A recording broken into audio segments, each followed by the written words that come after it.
War Eagle family, what's going on? This is your guy, Ike Jones in the place.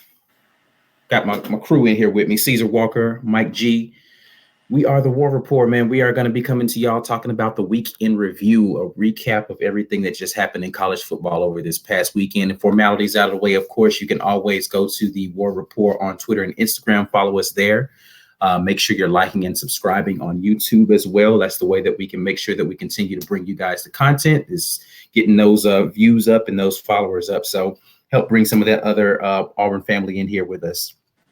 Guys, we've already done our celebratory stuff about what happened over the past weekend. We talked about it after the game was over with. We're not going to get into that too much, but I would be remiss if I didn't once again say,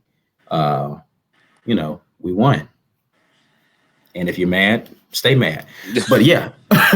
you got 360 something more days to be mad. Yeah. So, but yeah, we're not going to belabor that point other than how it plays into the overall picture, because it does change the landscape of the college football playoff. So let's talk about it. What do we want to talk about in regard to the coming up games that we have? We now know who all is going to be playing in conference championships. We know where they sit right now and what they need to do in that conference championship to at least have a shot to get into the college football playoff. So let's talk about the games that happen, and let's talk about what that does for the national landscape going forward. Well, I think it's only appropriate that we eat crow on an earlier prediction. About for sure. Gotta definitely take that. Yeah. Listen, Ohio State looks for real. I thought that Michigan might actually have a chance to expose them a little bit. It didn't happen. Could not be more wrong. About a quarter and a half. Yeah, about a quarter and a half. It looked interesting. Yeah, they definitely the first. Actually, I mean, I'd give them the whole first half. I felt like, okay, Michigan can come back out here in the second half and they can stop shooting themselves in the foot and they can make something happen. It just got ugly in the second half of that game. Yeah, and that's even with Justin Fields getting hurt a little bit during that. So definitely, right? Yeah. I don't know. It was terrible. Definitely made all of that prediction that we had about them losing to either Penn State or Michigan look very foolish because they obliterated Michigan. Penn State was a closer. Actually, of the two, I felt like Michigan had the stronger chance, and Michigan is the one who had the worst showing. So right, exactly. I got to take that. Yeah, I mean, not a whole lot to say about that game. The media, the polls have been kind to Ohio State all year. I think that when the rankings come out tomorrow, they'll probably still be number one. Yeah. And the only shot LSU has left to claim the number one seed is really to beat Georgia in the SEC title game, which I think if they do, that will stand out stronger than a Ohio State win over Wisconsin. So it depends on how they win. Like if they destroy Wisconsin again, I don't think that they're moving from the number one spot. Like LSU's going to have to embarrass Georgia. Yeah, I think they're going to win for a couple touchdowns, I think, to take the number one spot. But either way, we won't be getting – I don't think we'll be getting a Ohio State versus LSU matchup in the first round based on what happened this weekend. Georgia's got to win that game. Right, yeah. And then I think that even if they win, you essentially are looking at Clemson at 4 and some mix of LSU and Georgia at 2 and 3. So you think that Georgia will leapfrog Clemson if they win that game? Yeah, I believe that. I just believe that this committee has just not believed in Clemson's schedule all year. They kind of showed that with how they've ranked Bama and Georgia and Ohio State and LSU. So yeah, I think we might be actually looking like an Ohio State versus Clemson. And then, well, I don't know, man. Maybe they don't. That means that we would have to get a Georgia LSU rematch in the playoffs. So I don't think they want to see that. Yeah. I'm be honest with you. Yeah, I think so. Yeah, you know what? On second thought, yeah, they might just park Georgia in there, or they might drop LSU. They might keep LSU at 2 and just park Georgia at 4, or some combination of 2 and 4, right? Like, we'll see. We'll see if that factors in. That'll be super interesting though, because you'll have Georgia. If that's the scenario, Georgia stays at 4, even though they are the SEC champ and beat the at that time number 2 team, and that team stays number 2 with a loss to the then number 4 team who would stay at 4. That would be pretty crazy. Like, I don't know. I think if you're talking about one-loss records, what I think would end up happening in that scenario is Clemson moves up to number 2, LSU is going to be 4, and Georgia is 3. So I think it would be Ohio State, Clemson, that's what I would go with. Georgia, LSU. Yeah. Right. Do you rank them honestly, or do you consider matchups? Right. Like, I think they consider. I think matchups plays a factor, but I think there's some bias too that plays into that as well. I don't think they want to see an SEC matchup in the playoff. If they can avoid it, I think they will try to avoid it. Right. Yeah. Right. So I think it would be Ohio State, Clemson, Georgia, LSU, in that order. And then you get your LSU Ohio State matchup. Yeah, for sure, definitely. Yeah, so it'd be interesting. I mean, I think that's still a possibility for that to happen. Georgia's got a lot that they have to do to even make. I mean, it's up to Georgia at this point, because I don't think Wisconsin's got a prayer. I'm just going to be honest. They haven't shown me anything that tells me that they're going to beat Ohio State.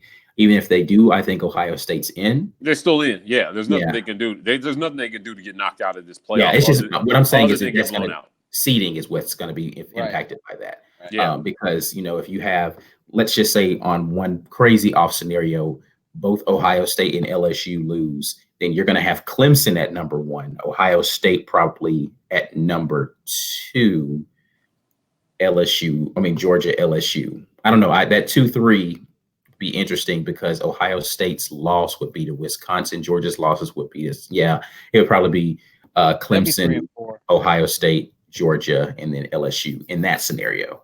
Right. Yeah, right. I guess so. Yeah. I was going to say the more healthy debate would be Georgia loses, who's in?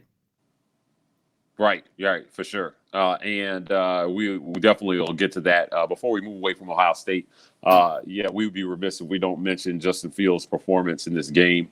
I thought he had, it wasn't his best game, but I thought he had a super efficient performance. 14 for 25, 302, and 4 TDs. I mean, that's an average. That's an okay completion percentage, but he made big throws. He was dropping dimes. We watched that one. He was dangerous running the ball. I just thought, he definitely is going to New York for the ceremony. Whether he did enough to actually get in front of the guy who is in the lead, I'm not so sure. So kind of moving on to that game, LSU versus Texas A&M. They had what I thought was a very impressive showing against a decent Texas A&M team. They had, for as much as it's been said about our schedule this year, Auburn's schedule, Texas A&M didn't have it great this year either. So they had to play three teams ranked in the top 5 at some point this season, right? Clemson, LSU, Bama, and they had to play Auburn. Right. So their schedule was not. And they had to play Georgia. Right. Oh yeah. So they had a murderer's row schedule, right? And LSU beat them soundly. It wasn't even. It was never even a game. I think that game was over by the second quarter. So our guy. And I say our guy because of all my SEC bias. Joe Burrow, I think, really solidified himself in. I don't know what he has to do to lose the Heisman at this point. I think somebody has to come take it from him. And right. Fields is going to have an all-time performance against Wisconsin, really, to take this Heisman from Burrow. So, he did what he had to do. I thought personally. He went out. He put the team away. The backup got in. That's always a good sign that you've played a great game. He went 23 for 32 for 352 and 3 TDs and no INTs. And that's super efficient. So everybody contribute. I mean, they spread the love around in that game, obviously. But what did you guys think of LSU Texas A&M? Yeah, I mean, I just don't. Again, like you said, I don't know that Joe Burrow is going to lose that competition for the Heisman. I think LSU, in my opinion, LSU still kind of being disrespect. Well, I thought they were disrespected coming into the rankings from last week. I think Ohio State deserves to be number one now. Right. But it's going to be very interesting. Ohio State looks like a more complete team. So I'm looking forward to seeing kind of how that all plays out. But LSU in and of itself, offensively, is a juggernaut. And it's going to be difficult, I think, for anybody to knock them off. I just don't see any of those teams really being able to do that. As good as Ohio State is, Michigan was able to throw the ball on them this weekend. Right. Shea Patterson had a good game. I mean, yeah. If not for drops, he'd have had a great game. Right. He had a ton of wide receivers dropping the ball. So I think they showed themselves to be susceptible to that, and I think that's going to be interesting going forward. Yeah, his completion percentage wasn't great versus them, but like you said, all the drops factored in. He was 18 for 43 for 305. So he had to throw the ball 43 times, but without the drops, he maybe throws for like 500 yards in this game. Right. So, they were able to move. They had success moving the ball. At halftime, I remember the commentators mentioning that he was effective, well into the third quarter of that game. And then it kind of got a little out of hand. So, Caesar, what did you think of that game? Getting back to LSU, I mean, it was just, Texas A&M they had an underwhelming season, given how grueling their schedule was. But no one has beaten A&M like that. Right. Even Bama beat them by multiple scores, but nothing like they made A&M look like a Mississippi school. Yeah, like a directional Mississippi school. Low blow, Isaac, low blow. Like they made them look bad, and so to me, it shows just how this team is hitting on all cylinders at the right time. Right. They're on a collision course with Georgia, and it's going to be interesting to see if they can continue to do what they've been doing against impressive schools. So yeah, they weren't able to have much success scoring against us, even though they moved the ball relatively well. But it'd be interesting to see what they can do this upcoming week against what I feel to be one of the best, if not the best, defense in the country. Right. So yeah, that's for no reason whatsoever. I just threw that up there. Sorry. Yeah, just let people know what it is.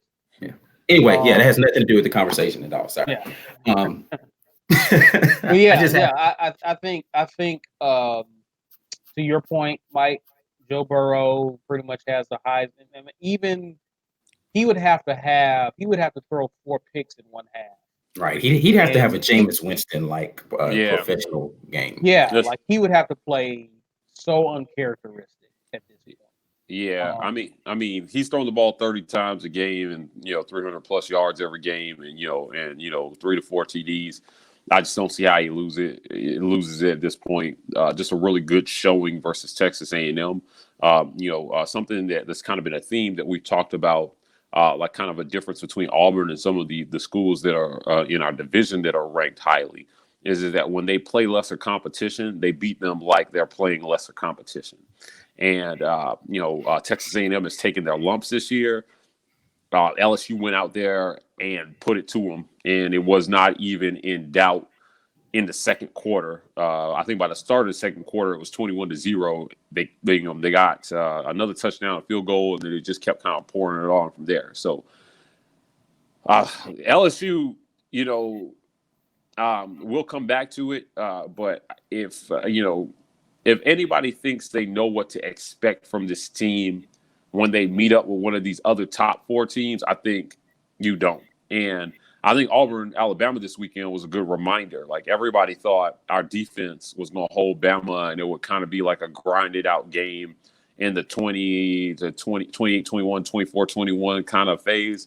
And I mean, they almost combined for 100 points. So, when these teams get together, like I just would say, who knows what to expect. I won't even make any predictions about what to expect, in any of the potential matchups that LSU has coming based on what I've seen. I mean, their defense has been kind of suspect, but you got to remember they still got monsters all around that defense. They still have athletes. Right. They still got top 10 talent on that defense there. So they're definitely an offensive school this year.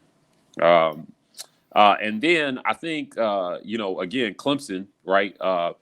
Dabo had an epic rant this weekend about how, he feels disrespected, basically. So disrespected, right? Like, again, Clemson is just, if we lose a game, we'll drop the 30th in the nation, and we got to win everyone, and we beat the team that beat Georgia, right?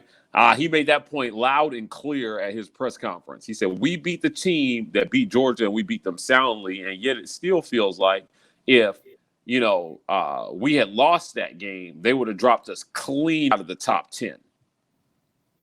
I don't know that I disagree with him.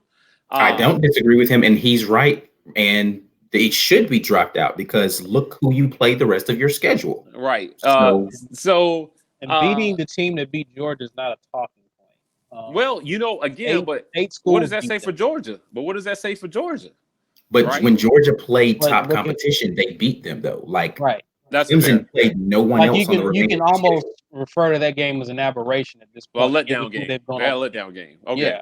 Right. And so Clemson having a letdown game while playing nobody else is the equivalent of what's happened to Bama, which is every time you played somebody worth something, you lost. Right. And you only played one team, and that team beat you. So. Well, that being said, I mean, that's their rivalry game, right? Kind of every year, right? At the end of the year, and they beat them soundly. Trevor Lawrence had he also had an efficient performance. I think we saw that from all the quarterbacks in these top four teams. 26 for 36, 295 yards, 3 TDs. He spread the ball around to 7 different receivers. He had the game that he needed to have for them to not be in question going into an ACC championship against Virginia. I believe. I don't even know who's in the ACC. Yeah, I think it's Virginia. So Virginia's actually not a slouch school this year. They're playing really tough defense, but I just don't. I don't see it. They're gonna beat. I'd be stunned if we get back on here post ACC championship talking about Clemson losing to Virginia. And listen. If Clemson lose, I am having a field day. Let's be clear. If they lose to Virginia, I'm having fun. Right. The ACC championship would be a hell of a time to have a letdown. So right. We'd have to see. Crazier things have happened, but that's true. I just feel like they've been playing with a chip all year because of what people have been saying. So I don't expect them to have a letdown. Yeah, I don't. And I think a lot of that was. I think a lot of that was Dabo trying to put the battery in his teams back to play inspired and give them motivation going into the playoff to say, "Hey, it's us against the world." Right. Everybody. I don't disagree with that, but I also think a lot of it is again them starting at number 1 and dropping to 4 and without not losing the game. I just think they feel disrespected. Those players they watch ESPN, they turn on the TV, they watch SEC now. Eventually they'll be watching us and saying, "Hey, those guys are bagging on us every week," right? Hey, yeah, but I mean, they earned it though. Use what you got. Yeah, you disrespected yourself by almost losing to North Carolina. That's true. They almost had a letdown game, but again, they won it and then they beat everybody else soundly the rest of the year. So. But by that point, we had already seen that. And that's the problem. It's that the rankings happened after you had this letdown game that you won, but that's the reason why the teams who are also undefeated are ahead of you. I could understand if there was a 1-loss team in front of them or the teams that are in front of them weren't playing amazing football all season. Right. So yes, you started at number one. Yes, you are the returning national champion. But name me a game where any of those other teams have looked pedestrian against a talent that is far inferior to you, and you can't. So they deserve to be ranked above. Right. But again, they can only play who's on their schedule, right? And I mean, we played Oregon, but when we scheduled Oregon could have been good or bad, right? Like, I just feel like, we don't have to spend a lot of time on this, but at what point is Dabo managing what I'll call Saban syndrome, where your team has become so accustomed to winning, right, that you have to manage that from week to week just not to have a letdown? I think there's something to be said for that, right? Like, Well, I feel. I don't know if I'm where I have mentioned this before. I think something I'm noticing with Clemson is slow starts in the season, and it's been going back as far as Deshaun Watson. Like I remember watching Deshaun Watson his last year. He was throwing picks. He was being careless with the ball. Like somewhere along the end of the season, they start looking like a well-oiled machine. Yeah. And that's just been that's been kind of the thing with them, is that they expected them after the championship game to come out guns blazing, and they looked real pedestrian early. But now against South Carolina, they look pretty crisp. They looked efficient. They looked well. They wasn't making mistakes. They wasn't beating themselves. So that's just something I've noticed with Clemson, that they start slow, and with the schedule that they've had, it's caused them to slide, and they have not passed the eye test early in the season. So I think that's part of their problem. I think we'll find out real early what they are, because I don't think there's any way Virginia takes them down. So they definitely make the playoff, and then that will pan itself out in real time, whether they deserve to be there or not. But right now, as it stands, I can't tell you that any other team really deserves to be in over them at this point. No. Yeah, I think they're right where they're supposed to be based upon what they've shown on the field and their record. Right. Use the motivation. I want to see some good football in the playoffs. I want to see you I want to see you be competition. I don't want to see you get ran off. I still think we're poised to have the best playoffs since the system has been since the inception of the college football playoff system. The only way we'll have a letdown from that is if some garbage team gets in at 4 and the one team gets a cakewalk into the championship. And that's that's kind of where, if LSU handles business, who's going to be number 4? And that's the bigger question. Which takes us to our current number 4 team, Georgia. You guys said it. This is to me, this is probably the sexiest 1 through 4 that we've seen. And I really hope, we'll get there. But we can just kind of skim over this. Georgia beat the hell out of Georgia Tech.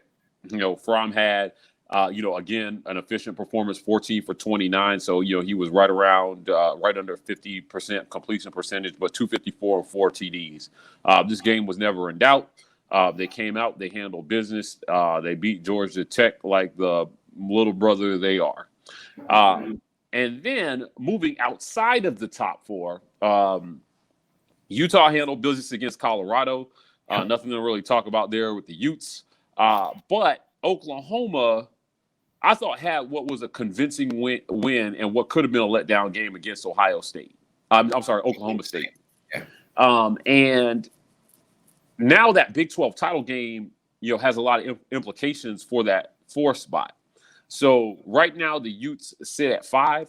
I'll be interested to see tomorrow if the committee thinks that win over Oklahoma was more impressive than Utah's win over Colorado to jump Oklahoma into the 5th spot. That's going to tell us a lot. And if that happens, they're priming Oklahoma to be the 4th team if Georgia loses, right? If that doesn't happen, I believe that Oklahoma still has a chance to jump them based on playing Baylor, which they have very highly ranked right now. And, Utah's going to have to play Oregon, who, again, kind of got exposed in the 2 games that they played this year. So what do you guys think about Oklahoma-Baylor and Oklahoma's chances, or even Baylor's chances if they win that game? I don't think Baylor has a shot, even if they win it. Right. So Utah has to lose in order for Baylor to even have a prayer after winning. Okay. Right. I just don't. I don't think that Baylor sneaks in there if it's between them and Utah as a one-loss team. So Utah loses. Mhm. Baylor blows out Oklahoma, and then maybe they jump into the 4th spot from like what, 9? Yeah, but who? I mean, so I'd have so right now, based upon last time's ranking, you've got Utah at 5. Well, Bama was at 5. No, Utah was at 5. Bama was at 6 in the college playoff rankings, right? I don't think so. I think you had that backwards. I think Oh. Bama was still at 5, and Bama was Utah 5. was at 6. So Yeah. 5, 6, 7 was Oklahoma. Who was at 8? Let's see here. I'm trying to figure out who the team was between Baylor and like who else could have slid in there. Was it Minnesota? At Minnesota. Yeah, so Minnesota's out of there. So yes, I do think that Baylor becomes the 4th team. Georgia with 2 losses is out of there. At that point, that would mean Utah would have 2 losses, they're out. And then Oklahoma would have 2 losses, they're out. Those are all the teams sitting between them and the 4th spot. The committee's not jumping Baylor if Utah wins. Right, so that's what I'm saying. But I'm saying in the case that Utah loses. Right. Yeah. So the advantage that Utah has is they get to play one of the teams that's in front of them, right? You beat them, you're definitely jumping them, right? So right now, one team cleared out for them, which is Minnesota. Oklahoma. They play Oklahoma, but I think that they have an opportunity to jump Utah no matter what Utah does at this point. And if Georgia loses, I do believe Baylor can get into that 4th spot. So you're saying even if Utah wins, you think that Baylor might be No. Okay. No. Okay. I think that Utah has to lose. Okay, I agree. But it's not out of the realm of possibility, depending on how they beat Oklahoma, that even with a Utah win versus Oregon, which is down at 14 right now, and they didn't really do anything to rise in the rankings, so they may still be ranked there. I just think that Baylor has the bigger opportunity to prove what they are, than Utah does. Yeah, I mean, so the other thing that's interesting about that is Baylor's only loss would be to Oklahoma, Right. And then Utah's loss is to I don't even remember who, but nobody worth noting. So if Utah's the 1-loss team and they have a worse loss than Baylor has because Baylor barely lost to Oklahoma, it's not like they got blown out the first time, right? And they come back and avenge that loss. In resounding fashion, there is a possibility for them to sneak in even with a Utah win. Right. So, yeah, I think that'd be interesting. I personally think that Utah would remain there, but it's gonna there's a lot of like the margin of victory is gonna play heavily into that. Right. So you know what else I think factors in are players. And I know that this isn't a real criteria, but I really want to see Jalen Hurts in this playoff if they can earn it and the right teams lose. Quite honestly, based on the eye test, I don't think that Utah stacks up with any of the other 3 teams that we are pretty sure going to make it no matter what, right? LSU is in, Ohio State's in, Clemson's in, right? And because I think that we all agree that if Georgia beats LSU, unless it's an all-time shellacking, LSU's in no matter what. Right. Yeah, Ohio State, again, even with a Wisconsin loss, I'm not sure that they can do anything to really get knocked out of this playoff because even with a one loss in their championship game, who do you put in ahead of them? Wisconsin's too far back, and they've got some ugly losses, and they're not jumping into it over them. So it just brings a lot of things into play, and I just really think that Oklahoma has a really good opportunity to jump a lot of people in front of them. Bama cleared out for them. Minnesota cleared out for them. They play Baylor and Utah. I don't know, man. Like I said, I don't think they're a sexy pick. They have no appeal in this playoff, right? I don't think they have any appeal in this playoff at all. So no, I would agree. you're putting up against these juggernauts, and I think that you're setting us up, somebody up for a bye week based on the other three teams, in the first round of the playoff. So it's my thought. Yeah, I mean, but I'm going to be honest as well, though. Oklahoma's defense doesn't belong in that 14 playoff either. Jalen Hurts might be able to will them to a victory or a close game.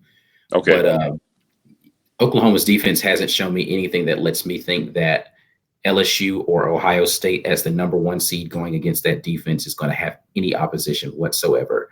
Okay.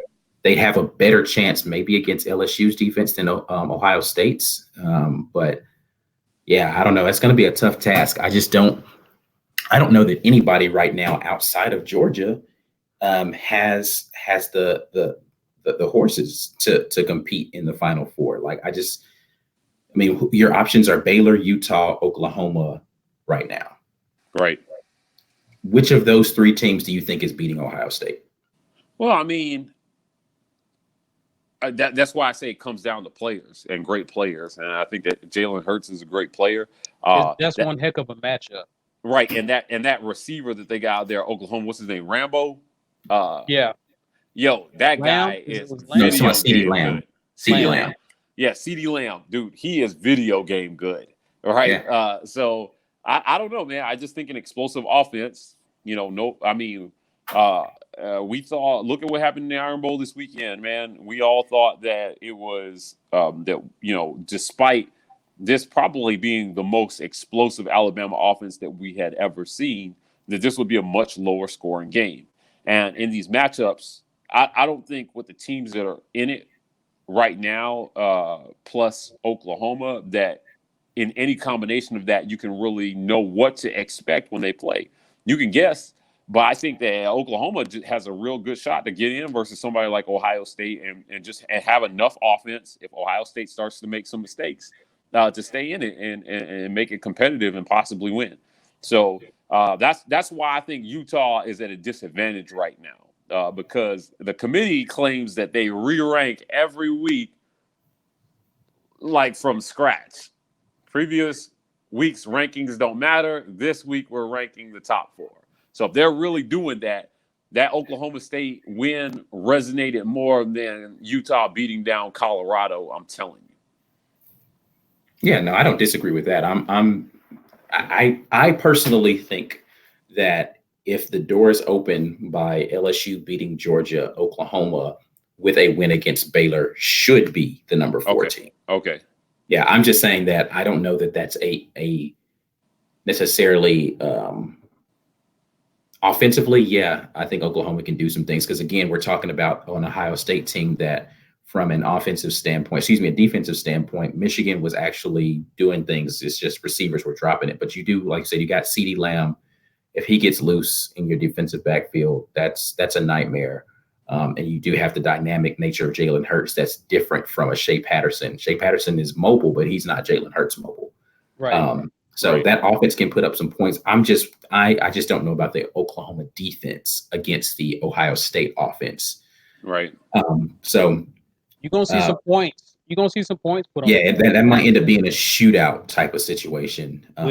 Which Ohio State has the better defense in that situation. So I don't know. We'll see. We'll see. No, and that of course that it goes without saying they are the sexier pick just because you get Oklahoma in there, you're gonna have 3-4 Heisman candidates. I know they're trying to put Ohio State defensive end in there as well. Right. You got the best players. You got 4 guys. Yeah, so it almost makes sense to put Oklahoma. Has that happened since the college football playoff has started? I don't know. I have to go back and look. But yeah, that would be amazing. Top 3 contenders for the Heisman Trophy all making the college football playoff?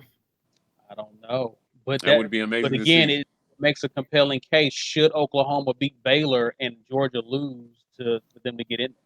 And arguably 5 of the top 5, because I believe if you were to go 5 deep in that Heisman race, you'd probably have Joe Burrow and Chase Young possibly in there too. Right. Yeah, so I'm saying you'd have Joe Burrow, you have Jalen Hurts, you'd have Chase Young, you have Justin Fields, and then you have Travis Etienne, who could possibly sneak into a 5th spot. I don't know that he necessarily deserved it, but he's had a really good year.